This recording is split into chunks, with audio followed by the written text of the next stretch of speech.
नमस्कार, आपल्या एका नवीन व्हिडिओमध्ये तुमचं मनापासून पुन्हा एकदा स्वागत करण्यात येत आहे। 1 रुपयात पीक विमा भरणे सुरू करण्यात आलेला आहे।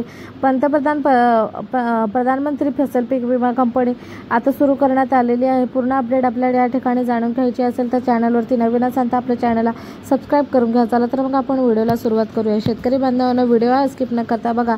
त्या अगोदर तुम्ही जर आपल्या चॅनलवर नवीन असाल तर आपल्या चॅनलला सबस्क्राईब करून घ्या। प्रधानमंत्री पीक विमा योजनेअंतर्गत महाराष्ट्रात खरीप हंगाम 2024 साठी पीक विमा भरण्यास सुरुवात झाली आहे।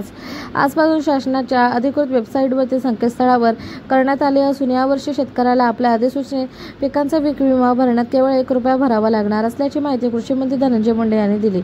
प्रधानमंत्री पीक विमा योजनेतून मागील वर्षी विक्रमी 1,70,00,000 पेक्षा अधिक शेतकऱ्यांनी आपला पीक विमा भरून या योजनेत सहभाग घेतला होता।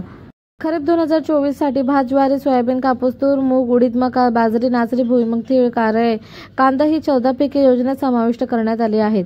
तर या पिकांचा विमा भरण्यासाठी अंतिम मुदत 15 जुलै असून त्यापूर्वी शेतकऱ्याने आपल्या पिकांचा विमा भरून घ्यावा, असं आवाहन कृषी मंत्री धनंजय मुंडे यांनी केले आहे।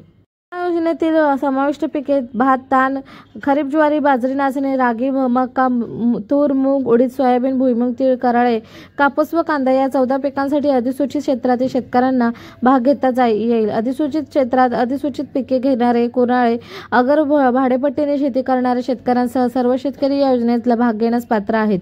पीक कर्ज घेणाऱ्या आणि बिगर कर्जदार शेतकऱ्यांना योजनेतील सहभागी ऐच्छिक राहील। भाडेपट्टीने शेती करणाऱ्या शेतकऱ्यांना पीक विमा पोर्टलवर नोंदणीकृत भाडेकरार अपलोड करणे आवश्यक आहे। नसलेल्या जमिनीवर विमा काढणे, उदाहरणार्थ शासकीय जमीन, आकर्षक जमीन, कंपनी, संस्था, मंदिर, मस्जिद अशा जमिनीवर विमा काढल्यास त्यांची गंभीर दखल केली जाईल। या योजनेत आपण जे पीक शेतात लावले आहे त्याचाच विमा घ्यावा। शेतात विमा घेतलेले पीक नसेल तर आपणास विमा नुकसान भरपाई म्हणून वंचित राहावे लागेल। यावर्षी भात, कापूस, सोयाबीन पिकांमध्ये महसूल मंडळ मधील पिकांचे सरासरी उत्पादन नोंदवितात रिमोट सेन्सिंग तंत्रज्ञानाचा वापर करून येणाऱ्या उत्पादनास 40% भारांकन आणि पीक कापणी प्रयोगाद्वारे असलेल्या उत्पादनात 60% यासाठी आधार क्रमांक आवश्यक आहे। पीक विम्यातील अर्ज हा आधारवरील नावाप्रमाणेच असावा। पीक विम्यातील नुकसान भरपाई ही केंद्र शासनाच्या विमा पोर्टलवर आधार संलग्न बँक खात्यामध्ये करण्यात येते। यासाठी आपले बँक खाते आधार संलग्न पेमेंट मिळवण्यासाठी अधिकृत असणे आवश्यक आहे। याकरिता आपले बँक मॅनेजर माहिती देऊ शकतात। आधार कार्डवरील नाव व बँक खात्यावरील नाव सारखे असावे। विमा अर्ज भरण्यासाठी प्रत्येक शेतकरी सीआरसी विभागास ₹40 मानधन केंद्र शासनाने निर्धारित करून दिलेले आहे। ते संबंधित विमा कंपनी मार्फत सीआरसी विभागास दिले जाते। त्यामुळे शेतकऱ्यांनी प्रति अर्ज 1 रुपयाप्रमाणे रक्कम सीएससी चालकांना देणे अभिप्रेत आहे। संरक्षणाच्या बाबी पुढील प्रमाणे आहेत। पीक पेरणीपासून काढणीपर्यंतच्या कालावधीत पिकांच्या उत्पादनात येणारी घट व पेरणीपूर्व, लावणीपूर्व नुकसान, हंगामातील प्रतिकूल परिस्थितीमुळे नुकसान, काढणी पश्चात पिकांचे नुकसान, स्थानिक नैसर्गिक आपत्तीमुळे नुकसान होणाऱ्यांना अधिसूचित क्षेत्रातील अधिसूचित विभागासाठी कर्ज घेतलेल्या शेतकऱ्यांसह देखील या विमा योजनेत सहभाग बंधनकारक नाही। या मात्र त्यासाठी शेतकऱ्यांनी विमा योजना भाग घेण्याच्या अंतिम दिनांक आधी किमान 7 दिवस संबंधित बँकेस विमा हप्ता न भरणे बाबत लेखी कळवणे गरजेचे आहे। इतर बिगर कर्जदार शेतकऱ्यांना आपले 7/12चा उतारा, बँक पासबुक, आधार कार्ड व पीक पेरणीचे घोषणापत्र घेऊन प्राधिकृत बँकेत किंवा कॉमन सर्व्हिस सेंटरच्या मदतीने आपण विमा योजनेत सहभाग घेऊ शकता किंवा आपल्याला या पोर्टलवरती सहाय्य घेऊ शकता। योजनेत सहभागी अंतिम मुदत 15 जुलै 2024 आहे।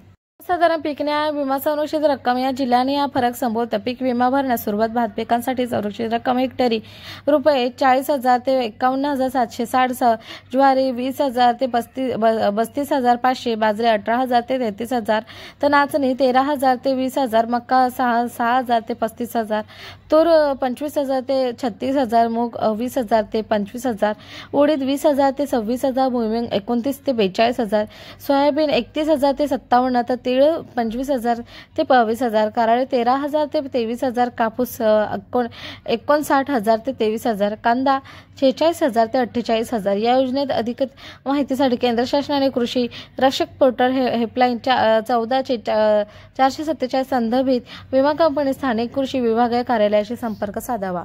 तुम्हाला ही माहिती आवडली असेल, आवडल्यास व्हिडिओला नक्कीच लाईक करा, जितका तितका शेतकऱ्यांना शेअर करण्याचा प्रयत्न करा।